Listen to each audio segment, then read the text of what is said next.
আসসালামু আলাইকুম। এই গরমে আইসক্রিম খেতে কার না মনে চায়, আর সেটা যদি হয় হোমমেড আইসক্রিম তাহলে তো আর কোনো কথাই নাই। আর তারপর যদি হয় সেটা কাঁচা আমের আইসক্রিম, তো আমি খুবই সাধারণ অনেক অল্প উপকরণে আমি আইসক্রিম কিভাবে বানাই সেটা আমি শেয়ার করছি। আমগুলি ধুয়ে এরকম ভেজিটেবল পিলার দিয়ে আমি আমগুলি ছিলে নিচ্ছি।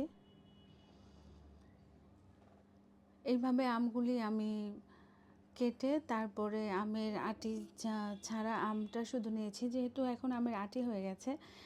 এই আইসক্রিমে কিন্তু অ্যাকচুয়ালি আম বেশি পাকা বা বেশি কাঁচা ওরকম কোনো ব্যাপার না। বেশি পাকা হলে এই আইসক্রিমটা খেতে বেশি ভালো লাগে। তো তারপর আমি এইটা ধুয়ে ক্লিন করে নিয়েছি। তারপরে এখানে মোটামুটি 2 কাপের মতো আম হয়েছিল।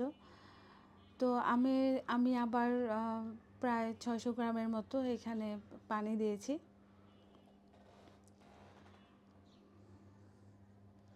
তো পানি দেওয়ার পরে তারপরে আমের যে পিউরিটা আমি এইভাবে ব্লেন্ডারের সাহায্যে আমি এইটা ব্লেন্ড করে তারপর বের করে নিয়েছি। তবে এই আমের আইসক্রিম মানে আমার কাছে যেটা মনে হয় যে এই আঁশগুলি যতটা সম্ভব না দেওয়ার জন্য, এই আঁশগুলি যত কম থাকবে আইসক্রিমটা তত সফট হবে। আর এই আঁশগুলি যখন আইস জমে যাবে তখন একটু আইস ক্রিস্টালের মতো মানে একটু কসকস করবে মুখের মধ্যে, আর সেটা অবশ্যই খেতে অত সফট থাকবে না। তো আমি যেভাবে বানাচ্ছি সেটা অনেক সফট হবে। আমের জুসটা বের করে নেওয়ার পরে তো আমি একটা চুলাতে একটা হাঁড়ি বসাই দিচ্ছি। তো সেইখানে আমি 1 কাপ পরিমাণ চিনি দিয়েছি।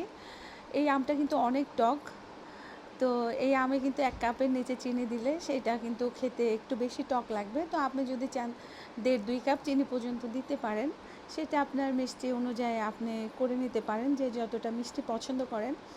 দেখার সৌন্দর্যের জন্য আমি 2-3 ফোঁটা ফুড কালার দিয়েছি। আর আপনি যদি সেটা বাসায় তৈরি করেন নিজের মতো করে, ফুড কালার দিতে হবে এইটা কোনো কথা না।